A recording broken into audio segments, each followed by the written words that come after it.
You are an atmosphere shifter. You enter a place, you shift the atmosphere. You are like an alabaster box that gets into a place, and once you are broken, the fragrance from the inside of you changes the entire environment. I'd like you to know that you carry on the inside what the world needs on the outside. So you are a king, you lead with authority, you advance God's kingdom, you transform society. Does that make sense? You are also a priest. You are to minister to God and you are to minister to men. The way you change things will either be as light or as salt. There are kings who take over territories. They get into a place, they take over the place immediately, and there are people who get into a place gradually. You wouldn't even know. Gradually they've taken this, they've captured this, they've captured that, they've captured that, and by the time you wake up, they've captured everything. Similarly, as a priest, your influence on people's life can be like salt. It's gradual. So you need tenacity, you need resilience, you need patience in order to see people's lives totally change. But if you're operating, sometimes your influence can come like light. You just came one meeting and their lives changed. Okay, think about Jesus and his disciples, and think about Jesus and Saul that became Paul. Okay, you're going to get the concept of light and you're going to get the concept of salt. Which one would you consider a salt approach? Which one would you consider a light approach? Is it Jesus and the disciples or Jesus and Paul? Which one is light? Which one is salt? Jesus and the disciples is what approach? Salt approach. Jesus and Paul was what approach? That is it. It's light. This is showing you how sometimes your influence can be gradual. Sometimes when you think you have invested so much into the people, that's when they will do the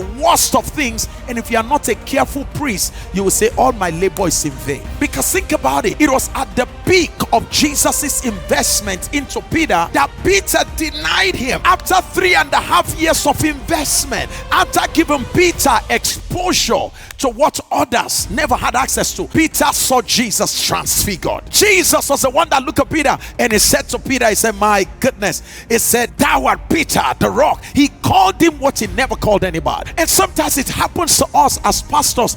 The people that we brag about, that we have invested so much into, are the ones that will fail us big time. Let me say this: don't allow immediate failure make you make a mess of your lifetime investment.